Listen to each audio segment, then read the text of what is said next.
बिस्मिल्लाहिर्रहमानिर्रहीम सल्लल्लाहु ताला अला हबीबिही मुहम्मद वालिही वसहबिही वसल्लम।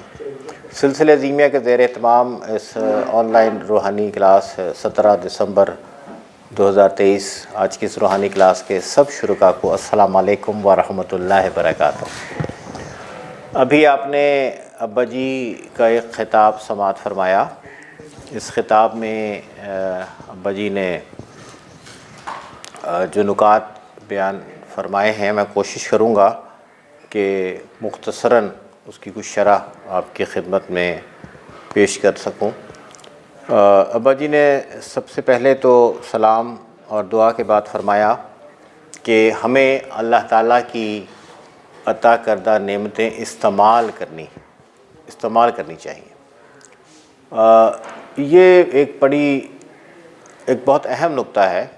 अब बहुत ज़्यादा इसको गौर से समझना चाहिए कि अल्लाह ताला ने हमें बेशुमार नेमतें अता फ़रमाई हैं। कुछ नेमतों का ताल्लुक़ हमारे अपने वजूद से है और कुछ जो हमारे अपने शख्सियत में, हमारी जहन में, हमारी सलाहियतों की शक्ल में हमें अल्लाह ने अता फ़रमाई हैं। कुछ नेमतों का ताल्लुक़ हमारे ख़ारिज से है, यानी इस दुनिया के सारे वसाइल अल्लाह ताला की नेमतें हैं। तो मेरी अपनी सलाहियतें हों या इस दुनिया में अल्लाह की तरफ से अता करदा वसाइल हों, मुझे इन सब को अल्लाह का शुक्र अदा करने के लिए इन सब को बेहतर तौर पर इस्तेमाल करना सीखना चाहिए। एक साहब हैं, उनके अंदर एक मुसव्वरी की सलाहियत है कि वो बहुत अच्छे मुसव्विर बन सकते हैं और ये एक सलाहियत उनको कुदरत की तरफ से मिली हुई है, खुदादाद सलाहियत है। तो उन्हें फिर उस सलाहियत को इम्प्रूव करने के लिए कोशिश करनी चाहिए। एक साहब हैं, वो बहुत अच्छा बोल सकते हैं, तो उन्हें उस सलाहियत को मश्क के ज़रिए किसी की शागिर्दी में जाके और कोशिश करके उस सलाहियत को इम्प्रूव करना चाहिए। इसी तरह किसी के अंदर कोई सलाहियत है, किसी के अंदर कोई सलाहियत है, किसी को अल्लाह ताला ने किसी ख़ास खूबी से नवाजा है, किसी को किसी से नवाजा है, तो उन सब पे हमें उन सब खूबियों को हमें बेहतर तौर पर सामने लाना चाहिए। उन सब खूबियों को हमें बरतने वाला बनना चाहिए। एक साहब हैं, उनके अंदर कोई फ़र्ज़ करो कि किसी चीज़ की बहुत अच्छी सलाहियत मौजूद है, उनके अंदर कोई बड़ी खूबी मौजूद है। किसी के अंदर कोई बहुत बड़ा खिलाड़ी है छुपा हुआ, और किसी के अंदर कोई बहुत बड़ा फ़नकार है, उसके अंदर एक पोटेंशल है और वो उस पोटेंशल को काम में नहीं ला रहा, तो समझो कि वो अल्लाह की नेमत की नाक़दरी और नाशुक्री का मुर्तकब हो रहा है। तो अल्लाह ताला ने हमें जो सलाहियतें अता फ़रमाई, हम माशाल्लाह हमारे यहाँ बच्चे बैठे हैं, नौजवान हैं, बड़े हैं, हमें ये देखना चाहिए कि हमारे बच्चों में क्या क्या पोटेंशल्स हैं, बच्चों में क्या क्या सलाहियतें हैं, इनके अंदर क्या क्या, इनकी कौन कौन सी खूबियों को ज़्यादा उजागर किया जा सकता है और किस तरह हम इनकी खूबियों को, उनकी सलाहियतों को परवान चढ़ाने में इनकी मदद कर सकते हैं। तो एक होता है, अब्बा जी फरमाते हैं कि हमारे यहाँ कहा जाता है कि भाई अल्लाह का शुक्र अदा करो, अल्लाह का शुक्र अदा करो। तो एक होता है ज़बान से अल्लाह का शुक्र अदा करना, और सिलसिले ज़ीमिया के मुर्शिद हज़रत ख्वाजा शम्सुद्दीन अज़ीमी साहब फरमाते हैं कि नेमत का सही शुक्र उसका दुरुस्त इस्तेमाल है। अल्लाह ने एक नेमत दी, आप उसे अल्लाह की शुक्रगुज़ारी के जज्बे के साथ बेहतर तौर पर इस्तेमाल करना सीख लीजिए, बेहतर तौर पर इस्तेमाल करना शुरू कर दीजिए, तो ये उस नेमत का सही शुक्र होगा। और अल्लाह की अता करदा नेमत के दुरुस्त इस्तेमाल के ज़रिए अपने आप को भी फ़ायदा पहुँचाइए, दूसरे इंसानों के लिए फैज़ का और भलाई का और खैर का ज़रिया बनिए, और इंसानों के अलावा अल्लाह की सब मखलूक़ात के लिए, अल्लाह की सब मखलूक़ात को अपनी सलाहियतों से फ़ायदा पहुँचाने की कोशिश कीजिए। तो ये होगा नेमत का अमली शुक्र अदा करना। तो इस बात को हमें समझना चाहिए कि हमारे बच्चों में, हम में हमारे भाई बहनों में, दूसरे लोगों में, हमारे शागिर्दों में, हमारे दोस्तों में जो सलाहियतें, जो खूबियाँ मौजूद हैं, उन खूबियों को, उन सलाहियतों को परवान चढ़ाया जाए, उन्हें बढ़ावा देने की कोशिश की जाए।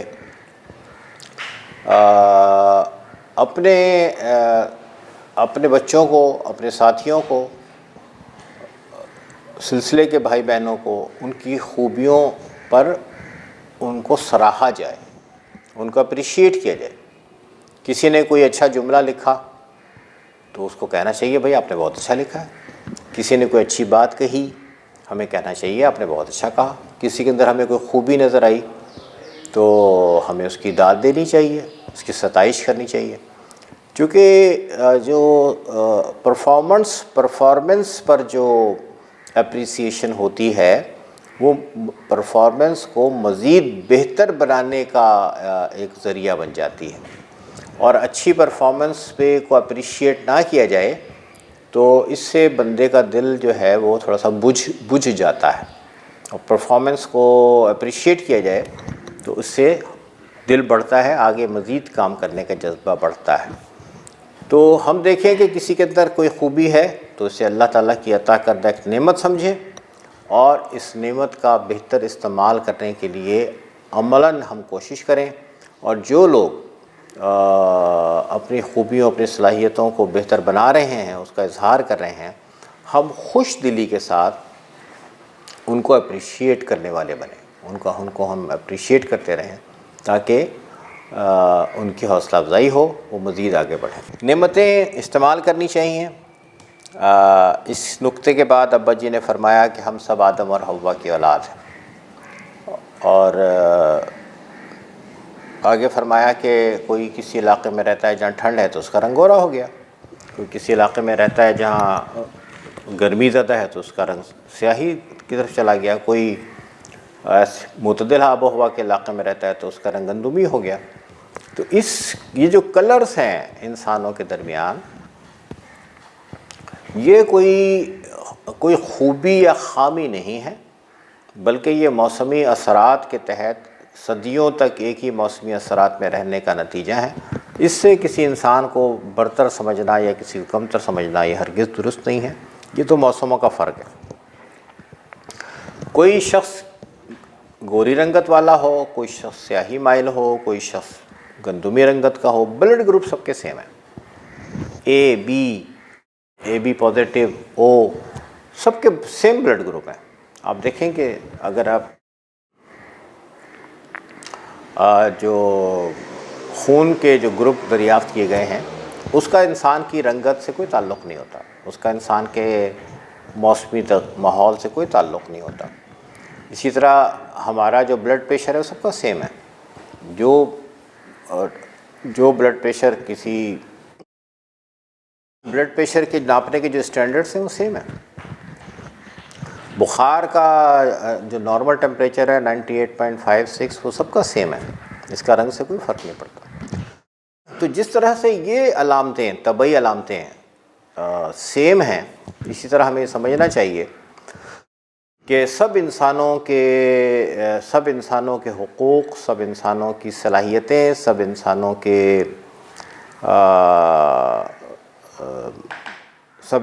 के लिए अल्लाह ताला की नेमतें, ये सब सेम है। और इस्लामी तालीमात के मुताबिक, रसूलुल्लाह सल्लल्लाहु अलैहि वसल्लम की तालीमात के मुताबिक बरतरी का अगर कोई मयार है, फ़जीलत का अगर कोई मयार है तो वो तक़वा है। नबी करीम अलैहिस्सलाम ने फरमाया कि किसी अरबी को किसी अजमी पर, किसी गोरे को किसी काले पर कोई फ़जीलत नहीं है। फ़जीलत का मेयार सिर्फ तक़वा है। अल्लाह ताला ने फरमाया इन्ना अक्रमकुम इंदल्लाहि अत्क़ाकुम, अल्लाह के नज़र में तुम में से ज़्यादा तकरीम वाला वो है जो ज़्यादा तक़वे वाला है। तो इस कुरान से और रसूलुल्लाह सल्लल्लाहु अलैहि वसल्लम की तालीमात से मिलने वाली रहनुमाई की रोशनी में बाबा साहब ने फरमाया कि आदम व हव्वा की औलाद में रंगत की तब्दीली की वजह कोई फजीलत, ये कोई कमी का मेयार नहीं है, बल्कि ये मौसमी तग़य्युरात की वजह से है। असल बात यह है कि हम सबको ये हमेशा ज़हन में रखना चाहिए कि हम एक माँ और एक बाप की औलाद हैं, और हमारे आबा जद्द अमजद आदम और हव्वा जन्नत में थे, जन्नत में रहते थे। अल्लाह ताला ने सारी जन्नत तक उनको रसाई दी हुई थी, उनको जन्नत में रसाई मिली हुई थी हर जगह, और उनसे कहा गया कि सारी जन्नत तुम्हारी है, यहाँ की सारी नेमतें तुम्हारी हैं, इन्हें तुम जहाँ से चाहो खुश होकर इस्तेमाल करो, लेकिन एक दरख्त के करीब मत जाना।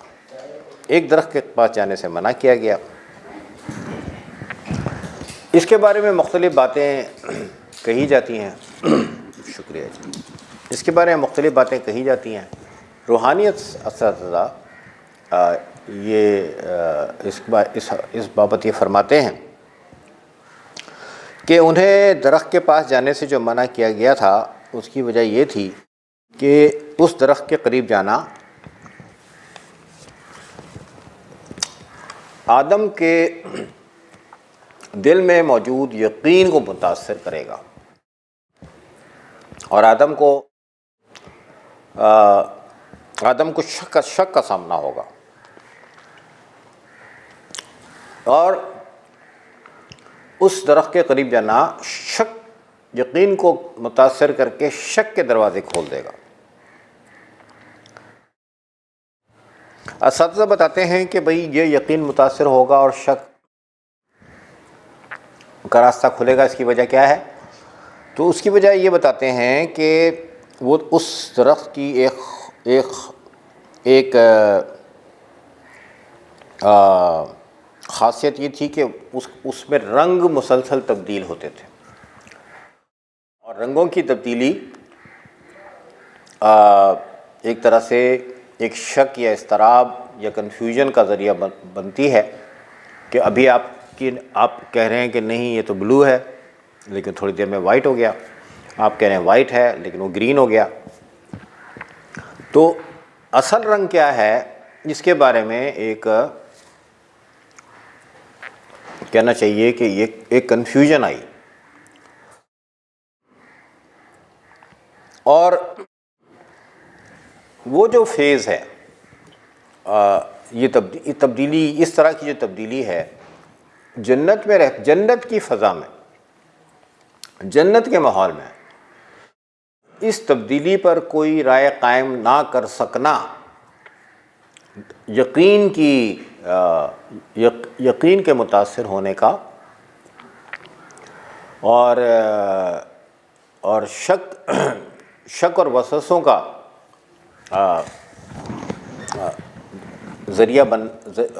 शक और वसवसों का ज़रिया है।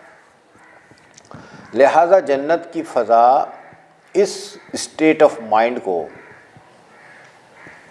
वो स्टेट ऑफ माइंड जिसमें यकीन ढिलमिल हो और शक और कन्फ्यूजन हावी हो, जन्नत की फ़ज़ा के लिए ये स्टेट ऑफ माइंड एक्सेप्टेबल नहीं है। लिहाजा उनसे कहा गया कि भाई आप अब ज़मीन पर जाएं और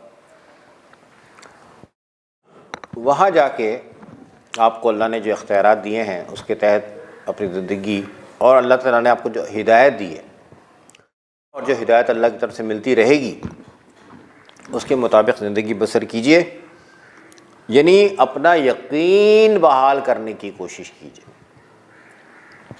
और जब ये चीज़ हो जाएगी तो आपको आपका वतन, आपका ईमान, आपके अच्छे अमाल आपको आपका वतन जन्नत वापस दिलाने का ज़रिया बन जाएंगे।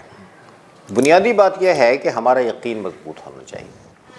अगर हमारा यकीन मजबूत है तो हम हमारी जन्नत की फ़ज़ा से, जन्नत के एटमॉस्फेयर से हमारी कंपैटिबिलिटी बनती है, हमारी मुताबिकत बनती है। और अगर यकीन कमज़ोर है, शक का गलबा है, तो जन्नत की फ़ज़ा से हमारी कंफर्टेबिलिटी नहीं बनती और हमारी मुताबिकत नहीं बनती। तसव्वुफ़ की तालीमात अपने शागिर्दों को ये समझाना चाहती हैं कि अल्लाह ताला की हस्ती में, अल्लाह ताला की सिफ़ात में, अल्लाह ताला की वहदानियत में, अल्लाह ताला की सब सिफ़ात में हमारा यकीन बहुत पुख्ता होना चाहिए। और कमज़ोर यकीन और शक पर मबनी ज़हन के साथ हम हकीकत की राहों में सफ़र नहीं कर सकते। तो तसव्वुफ़ के असातिज़ा अपने शागिर्दों का यकीन अल्लाह की ज़ात में मज़बूत करना चाहते हैं ताकि वो हकीकत के सफ़र में, राह सलूक में अपना सफ़र बेहतर तौर पर तय करने के काबिल हो सकें। ये नुक्ता समझाने के बाद बाबा साहब ने इस खिताब में फ़रमाया कि आप एक तजर्बा कर लें। ये तजर्बा है, इस तजर्बे का ताल्लुक़ है बुनियादी तौर पर चीज़ों के तेज़ी से तब्दील होने या चीज़ों के तब्दील ना होने से। बाबा जी ने फरमाया कि अगर किसी शय को आँख झपकाए बग़ैर देर तक देखा जाए, किसी शय को आँख झपकाए बग़ैर कंटिन्यूस चंद मिनट तक देखा जाए, या किसी एक रंग को जो एक फ्लोरेसेंट कलर हो, चमकदार कलर हो, एक ऐसा रंग जिसमें चमक भी हो, उसे चंद मिनट तक देखा जाए तो इससे दिमाग में कई तरह की सरगर्मियाँ होती हैं। हम किसी चीज़ पे नज़र जमा लें, देर तक उसे देखें कि कोई कलर हो, चमकदार कलर हो, हम उसे देखें तो हमें अपने दिमाग में कई तरह की एक्टिविटीज़ फील होती हैं। और फिर एक ऐसी कैफियत आती है कि जिस चीज़ को हम देख रहे हैं, जिस चीज़ पे नज़र जमाई हुई है, देखते देखते देखते कंटिन्यूस देखते देखते वो चीज़ नज़रों से ओझल महसूस होती है। हमें सामने मौजूद होती है, हमारे सामने रखी होती है, हम उसे कंटिन्यूस देख रहे होते हैं, लेकिन फिर वो नज़रों से ओझल ऐसा महसूस होता है कि वो नज़रों के सामने नहीं है। तो बाबा जान ने फरमाया कि जी आप एक चाहें तो तजर्बा कर लें, नज़र जमा के देखें एक कलर को, चमकदार कलर को चंद मिनट तक। इस दौरान जो कुछ आपको अपने ज़हन में नज़र आए, क्योंकि देखना जो है ना वो जहन का देखना है, आँख उसका ज़रिया बनती है। देखते हमारे दिमाग से, हमारी आँखों से दिमाग में एक सिग्नल जाता है, वो सिग्नल माने पहनाता है कि ये कौन है। हमारे कानों से दिमाग में सिग्नल जाता है, वो सिग्नल बताता है कि किसकी आवाज़ है, क्या कहा जा रहा है। इसी तरह हमारी आँखों से एक रोशनी जाती है और वो रोशनी बताती है कि सामने क्या है। तो देखना जहन का देखना होता है। जब हमारी आँख बंद होती है तो तब भी हमारे जहन में मनाज़िर चल रहे होते हैं, या जब हम सो रहे होते हैं, नींद में होते हैं, तब भी हमारे सामने हम ख्वाब देखते हैं, तो उस वक्त हमारी आंखें बंद होती हैं। तो देखना जहन का देखना होता है असल में। तो इस मश्क के ज़रिए जो बाबा जान ने आपको बताई, इस मश्क के ज़रिए ये होगा कि आप एक चीज़ पे नज़र जमाएंगे और आपके जहन में आपको मुख्तलिफ़ रंग मुख्तलिफ़ शक्लें या मुख्तलिफ़ एक्टिविटीज़ नज़र आएंगी। तो बाबा जान ने फरमाया कि भाई जो कुछ आपको नज़र आए आप उसे याद कर लें और बाद में उसे कागज़ पर लिख लें। ये मश्क ज़्यादा की जाए तो बाबा जान ने फरमाया कि सामने मौजूद शय जिस पर नज़र जमाई गई हो वो नज़रों से ओझल हो जाती है और इस मश्क के ज़रिए एक रंग को ज़्यादा अच्छी तरह समझा जा सकता है। ये एक मश्क है, एक टॉपिक पे बाबा जान ने बात की है, बल्कि 2-3 टॉपिक से बात हुई है। नेमतों का इस्तेमाल, आदम हव्वा की औलाद, इंसानों में रंगत की तब्दीली, जन्नत में आदम और हव्वा का क़याम, वहाँ यकीन के साथ रहना, सारी जन्नत में पूरी जन्नत में आदम की रसाई, लेकिन एक दरख्त के करीब जाने से मना करना, ये सारे नुकात आज बाबा जान के ख़िताब में शामिल हैं। और इसके आखिर में बाबा जान ने एक मश्क तजवीज़ फरमाई है और फरमाया कि भाई जो आपकी कोई कैफियत हो तो आप उन्हें लिख लें। ये जी आज बाबा जान की के ख़िताब से चंद नुकात मैंने आपकी खिदमत में पेश किए। इंशाअल्लाह ताला इस पे आप इस ख़िताब पे आप मज़ीद गौर करेंगे अपने मुराक़बा हॉल में बैठ के साथियों के साथ, या इनफरादी तौर पर आप गौर करेंगे तो इंशाअल्लाह मज़ीद इसकी शरह आपके जहन में आएगी और आपको नुकात को समझने में और उससे अपनी ज़िंदगियों को बेहतर बनाने में इंशाअल्लाह बहुत आसानी होगी। बहुत बहुत शुक्रिया इस सेशन के लिए। इस सेशन के लिए भी इतना ही। बहुत बहुत शुक्रिया। अस्सलाम वालेकुम।